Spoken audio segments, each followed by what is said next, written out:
is dishonest in this debate, and you should be ashamed of yourself. This is where I said it would be really important that we understand and really speak truth about our records. Democratic candidate Alyssa Slotkin steps onto the debate stage once again against Republican candidate Mike Rogers. Well, thank you so much for joining us on News Channel 3 Live at 11. I'm Jessica Hardhorn. Both Slotkin and Rogers are vying for Michigan's U.S. Senate seat. News Channel 3's Princess Johnny Steverson joining us live in the studio.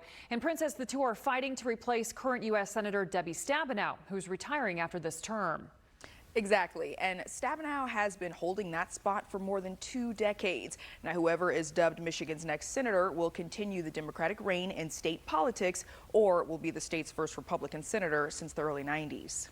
I'm really, at the end of the day, running for Senate because I believe in my bones that we need a strong and growing middle class. We need somebody that can go back and get busy on the very first day to bring results on grocery prices, on the border, on killing EV mandates. Monday night, in a war of words, U.S. Representative and Democratic candidate Alyssa Slotkin politely argued alongside Republican candidate and former U.S. Representative Mike Rogers, the two debating whose policies are the best for Michigan. We have to make ourselves energy independent. You have to undo the regulation, $1.6 trillion of new regulation in the last 4 years, and you have to make sure that we curtail spending.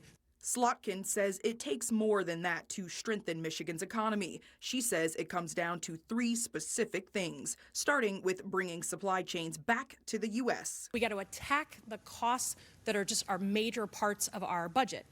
Healthcare, prescription drugs. Lastly, you got to save more of what you earn. That means a tax policy that actually supports the middle class. Rogers and Slotkin also accused one another of lying to the public and contributing to financial disasters due to their previous support of either the Biden-Harris or the Trump-Pence administration. The idea that somehow he cares about the middle class and middle class tax cuts, his voting record says the opposite. The two also spoke about how they'd handle foreign affairs, insurance reform, immigration, and reproductive rights. They also addressed Michigan's future with the manufacturing of electric vehicles and the ongoing economic competition with China. In Michigan, in the 70s and 80s, we didn't think anyone would drive anything but a big vehicle. We saw these little, very fuel-efficient vehicles. We poo-pooed them. And then the Japanese came in and ate our lunch. The Koreans came in and ate our lunch. I don't want to miss that next generation.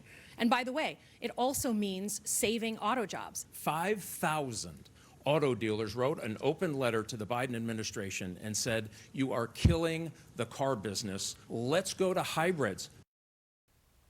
The race for Michigan's next U.S. Senator is expected to be as close as the upcoming presidential election. Reporting live in studio, Princess Johnny Steverson, News Channel 3. Princess, thank you.